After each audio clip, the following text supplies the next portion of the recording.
Hi hello नमस्कार मंडळी. तुम्हालाही जर तुमचं टेरेस गार्डन किंवा बाल्कनी गार्डन असेल आणि त्याला फुलवायचं असेल आणि ते देखील अगदी नॅचरली पद्धतीने ₹1ही खर्च न करता, तर मंडळी आजचा व्हिडिओ हा तुमच्यासाठीच आहे.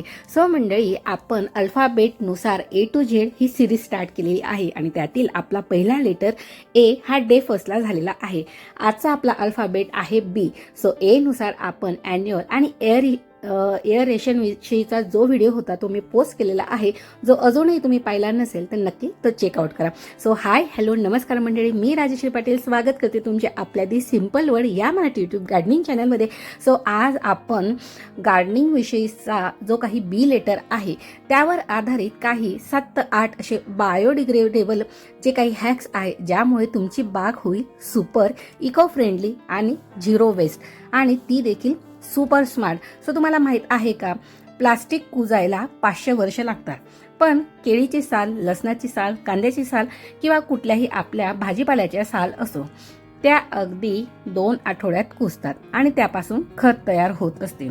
सो याचंच नाव आहे बायोडिग्रेडेबल, म्हणजेच निसर्गाचा स्वच्छता मंत्र. चला तर मग आजच्या सिरीजला स्टार्ट करूया.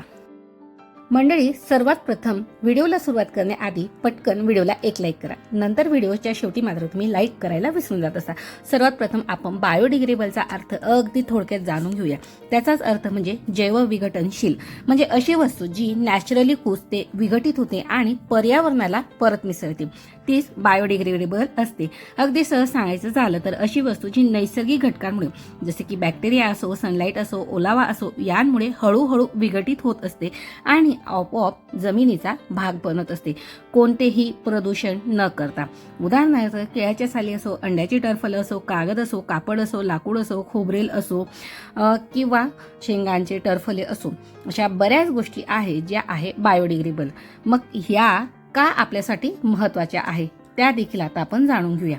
मंडळी, बायोडिग्रेडेबल वस्तूंमुळे कचरा हा कमी होतो, पर्यावरण सुरक्षित राहते, सेंद्रिय शेती आणि नैसर्गिक बागकाम देखील त्याने शक्य होतं, जे की आपण नेहमी करतच असतो. आणि प्लास्टिक सारख्या प्रदूषण करणाऱ्या वस्तूंपासून देखील आपली यापासून सुटका होत असते.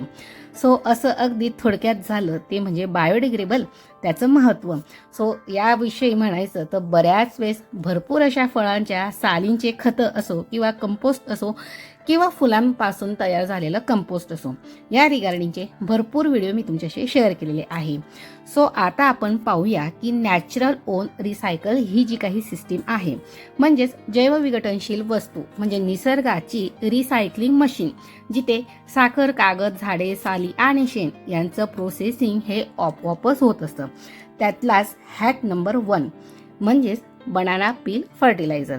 सो बनाना पील फर्टिलायझर कसं तयार करायचं या रिगार्डिंगचा इन डिटेल व्हिडिओ मी ऑलरेडी तुमच्याशी शेअर केलेला आहे आणि आयबेलमध्ये देखील त्याची लिंक देत आहे. सो नक्की चेकआउट करा. सो केळीच्या सालींना फेकू नका, त्यात पोटॅशियम आणि न्यूट्रिएंट भरपूर असतात जे झाडांना खूप उपयोगी आहेत. या साली उन्हात सुकवा, नंतर पावडर करा आणि झाडांच्या मुळाभोवती द्या. हे नॅचरली फर्टिलायझर 15 ते 20 दिवसानंतर झाडांवर हिरवळ आणि फुलं देखील आणत असतं. मंडळी, आता पाहूया हॅक सेकंड, जे आहे एगशेल सीड स्टार्टर. अंड्याच्या टरफल्यांपासून किंवा कवचांचा उपयोग आपण मिनी बायोडिग्रेडेबल कुंडी म्हणून देखील करू शकतो.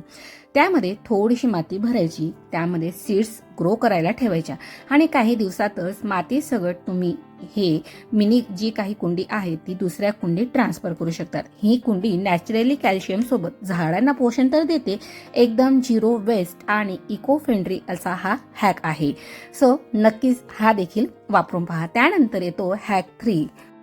मंडळी, हॅक 3 मध्ये आहे कार्डबोर्डचे प्लांटर. जसे की शूजचे बॉक्स असो किंवा भरपूर असे जे काही आपण ऑनलाईन शॉपिंग करत असतो त्यामध्ये भरपूर बॉक्स येत असतात ज्यांचा वापर आपण ॲज कचरा म्हणून फेकून देत असतो, पण त्यापासून तुम्ही देखील प्लांटर तयार करू शकतात.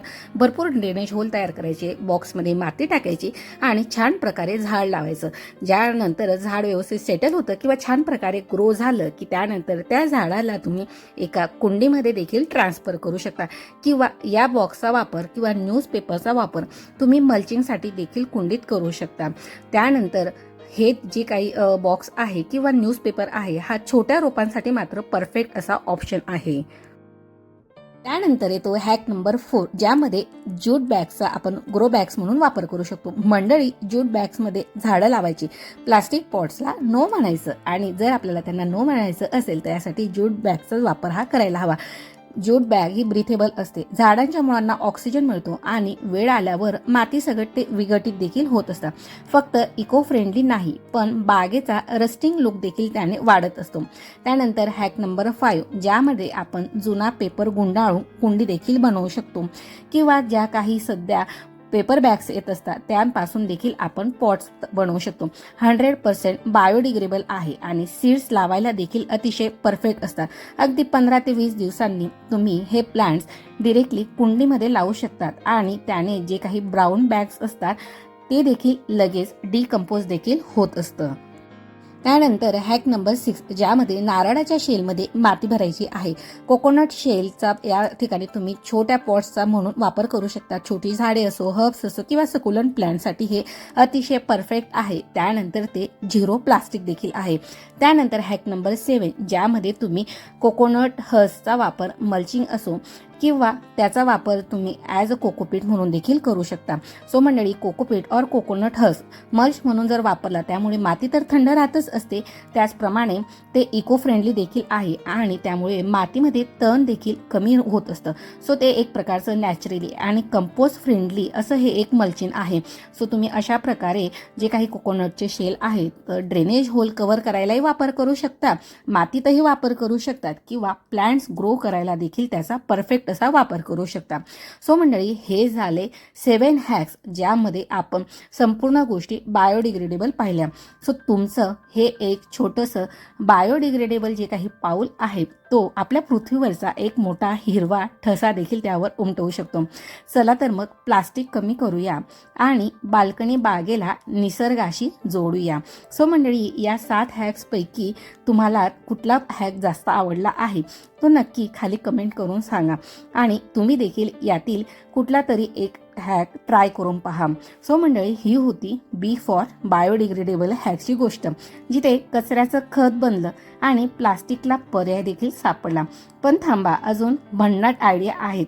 C for compost, C for compost, C for cane basket, C for अरे आजच सगळं कसं काही सांगायचं, अजून बरंच काही आहे आणि बरंच काही घेऊन देखील येणार आहे.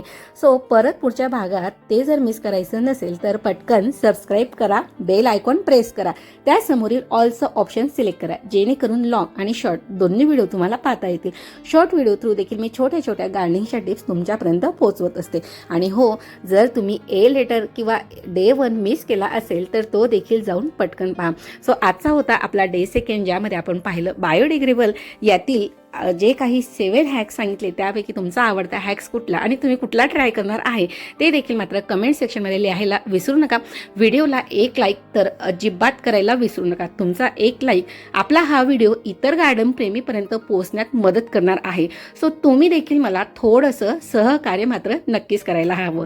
चला तर मग मंडळी, भेटूया पुन्हा एका नवीन आणि भन्नाट अशा सी लेटर सोबत. सो तोपर्यंत मात्र तुमची आणि तुमच्या झाडांची देखील काळजी घ्या. So take care and bye friend. Happy gardening.